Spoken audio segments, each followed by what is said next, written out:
And IDF spokesperson Lieutenant Colonel Peter Lerner is joining us now. Lieutenant Colonel, thank you for being here, as you have multiple times over the course of this conflict.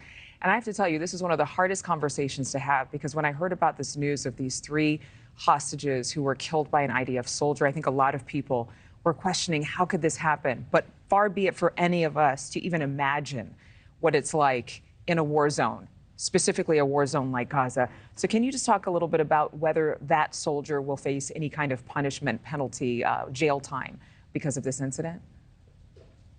Adrienne, this is clearly, so far for Israel, it's the most tragic event of the ground operations that we've seen. And we've had a few with 131 Israeli servicemen, officers and soldiers that have been killed in action.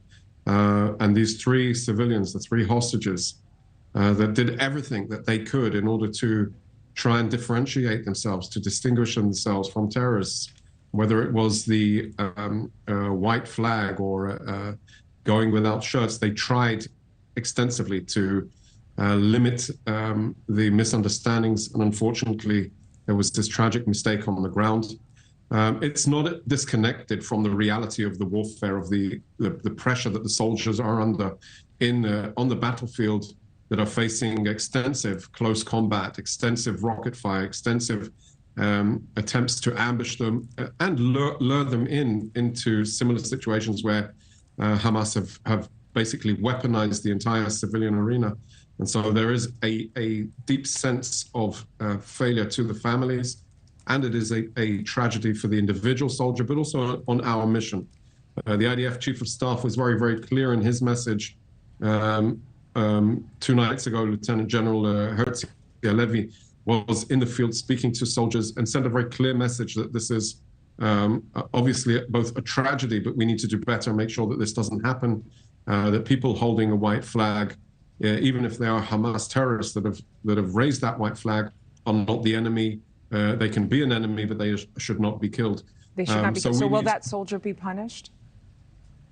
I think what we are focused on now is continuing the battle forward. I understand that this is a question that needs to be asked, and of course the families are demanding accountability, but we're not at that stage at this time. Will the family have any kind of answer or response? I mean, typically what happens in a situation like this? I know it's very rare, but would the family have any kind of condolence beyond words provided them by the government?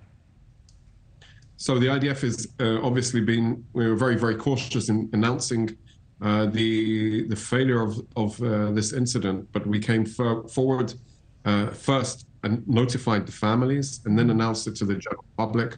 So of course we feel that we are being held accountable, and we must be held accountable for this action. What that will actually transpire into will remain to be determined. Okay.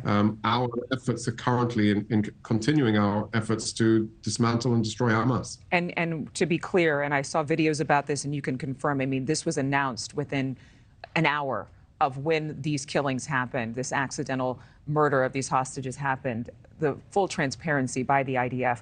Really quickly before we let you go, how are the ground operations going? Have you made progress beyond this gigantic tunnel that we showcased from the video provided by the IDF that Hamas used to get into Israel? This is just one of those, extensive tunnel networks that Hamas has established. We're aware of at least another 2 that we'll be revealing in the coming days, just to go to show what extent, how expensive, how expansive their tunnel systems have become. The IDF is continuing its operations in Sajaiya, in Jabalia, in Khan Yunis, in the main hubs of Hamas's command and control, its operational capability, its centers of gravity. We're doing it precisely in order to achieve our goal of dismantling Hamas and making sure that they never have the power again to attack Israel. This is the ultimate goal. We need to make sure that it works hand in hand with the second goal of bringing the hostages home, and that is what we intend on doing. Thank you for watching. Go to newsnationnow.com to find NewsNation on your television provider. And don't forget to click the red subscribe button below to get more of NewsNation's fact-driven, unbiased coverage.